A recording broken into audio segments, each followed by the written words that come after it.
मैं खाना बना रही हूँ तो यहाँ चूल्हे की तपन से ज्यादा गर्मी लगेगी। माँ, हमारा भी बाहर जाकर खेलने का मन करता है, लेकिन बाहर गर्मी बहुत ज्यादा है ना।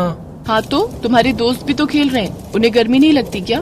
लगती है माँ, लेकिन उनके घरों में तो कूलर और पंखे हैं ना, तो खेलने के बाद वो उसमें जाकर बैठ जाते हैं। लेकिन हमारे यहाँ तो कुछ भी नहीं है, जिससे हमें गर्मी और भी ज्यादा लगती है। हाँ माँ, हमारे यहाँ तो एक पंखा तक भी नहीं है जो कि आकर हम हवा खा सकें। ये सुनकर कमरे में बैठे उनके पिता सुरेश और दादा दादी के चेहरे पर भी उदासी आ जाती है। कुछ देर बाद अर्चना सबको खाना परोसती है।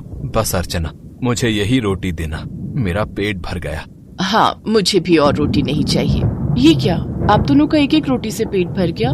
सारा दिन भट्टी में काम करते हुए वैसे ही पूरा बदन जल जाता है, फिर घर आकर इस गर्मी में तो बिल्कुल भी भूख नहीं लगती। हाँ बहू, गर्मी से तो मेरा सर भी चकरा जाता है। अगर एक रोटी ज्यादा खा ली तो सीने में बेचैनी होने लगती है, फिर जो थोड़ी सी नींद आती है वो भी नहीं आएगी। जैसे तैसे वो लोग उस गर्मी में खाना खाते हैं, फिर रात में खिड़की दरवाजे खोलकर सो जाते हैं। बाप रे बाप, दिन भर में क्या कम गर्मी होती है जो रात में इस गर्मी से छुटकारा नहीं मिल रहा। इतनी देर से सोने की कोशिश कर रहा हूँ, लेकिन भरी गर्मी के कारण नींद है कि आती ही नहीं। हाँ माँ, हमें भी नींद नहीं आती, सारी रात गर्मी में जागते रहते हैं और फिर स्कूल में लगे पंखे में नींद आती है तो मैडम हमें बहुत मारती हैं। अब तो एक ही तरीका है, चलो चलकर बाहर आंगन में सो जाते हैं, कम से कम पेड़ की ठंडी हवा तो खाने को मिलेगी। अर्चना सबका बिस्तर आंगन में लगा देती है, सब वहां सो जाते हैं, जिससे उन्हें थोड़ी राहत मिलती है और चैन की नींद आती है। सबको नींद तो अच्छी आती है, लेकिन सारी रात मच्छरों के काटने से उन सब के शरीर पर ढेर सारे दाने हो गए थे। देखो तो, हमारे साथ साथ उन मच्छरों ने बच्चों को भी नहीं छोड़ा, इन्हें भी बुरी तरह से काट लिया है। अगर अपने यहाँ एक पंखा होता तो ये हालत नहीं होती। नहीं नहीं, कल से हम अंदर ही सोएंगे, कहीं मच्छरों के काटने से बच्चे बीमार हो गए तो, और डॉक्टर के पैसे भरने पड़ेंगे। ऐसे ही वो गरीब परिवार जैसे तैसे गर्मी में अपने दिन काट रहा था। एक रोज टप्पू और रूही अपने स्कूल वाले दोस्त के घर कॉपी लेने गए होते हैं, जहाँ एसी की ठंडी हवा खाकर वो कहते हैं, वाह रोहन, तेरे यहाँ तो क्या मस्त हवा आती है। आएगी क्यों नहीं, एसी जो लगा है, और ये पंखा देख, मेरे पापा कल ही नया लाए हैं। काश हमारे पास भी ऐसा पंखा होता। रोहन बेटा, तुम इन दोनों गरीबों को यहाँ क्यों बुला लेते हो? इन गरीबों को क्या है, मुफ्त की हवा खाने चले आते हैं। उस गरम भट्टी में रहकर तो ये सारा दिन जलते हैं ना। आज के बाद ये दोनों यहाँ नहीं दिखने चाहिए। चलो भागो अब यहाँ से।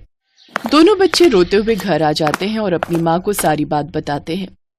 आपने पिछली बार कहा था पंखा लेकर आओगे, लेकिन आप नहीं लाए। वो गर्मियां तो हमने काट ली, लेकिन इन गर्मियों में तो एक पंखा ले आइए, चाहे पुराना ही सही। अपने बच्चों और बूढ़े सास ससुर को देखकर अर्चना सुरेश से इस बारे में बात करती है। सब घर में गर्मी से बहुत परेशान है, हो सके तो आप एक पंखे का इंतजाम कर दीजिए ना। तुम तो जानती ही हो ना अर्चना, सारा दिन मेहनत मजदूरी करके भी मैं ज्यादा कमाई नहीं कर पाता हूँ। बड़ी मुश्किल से तुम सबका पेट भर पाता हूँ, फिर पंखे के लिए पैसे कहाँ से आएंगे। सुरेश तपती गर्मी में काम पर निकल जाता है। कुछ देर बाद अर्चना भी सब्जी लेने बाजार चली जाती है, जहाँ उसे उसकी एक पुरानी सहेली मिल जाती है और वो उसे अपने साथ घर ले आती है। लेकिन अर्चना के घर आने के बाद, हे भगवान, कितनी गर्मी है यहाँ। अर्चना, तुम इतनी गर्मी में कैसे रहती हो? एक पंखा तक नहीं है तुम्हारे यहाँ? अरे तुमसे अच्छे तो मेरे घर के नौकर हैं, जिनके यहाँ कम से कम पंखे तो हैं। वैसे मेरी काम वाली कुछ दिन के लिए गांव जा रही है, अगर तुम चाहो तो मेरे यहाँ काम कर सकती हो।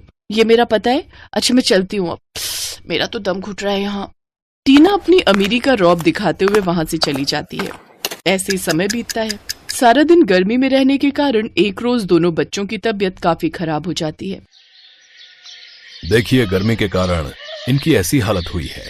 आप लोगों को बच्चों को गर्मी से बचाना होगा, नहीं तो कुछ भी हो सकता है। डॉक्टर की बात सुनकर अर्चना घबरा जाती है और वो अपने पति से कहकर अपनी सहेली के घर काम पर जाने का विचार करती है।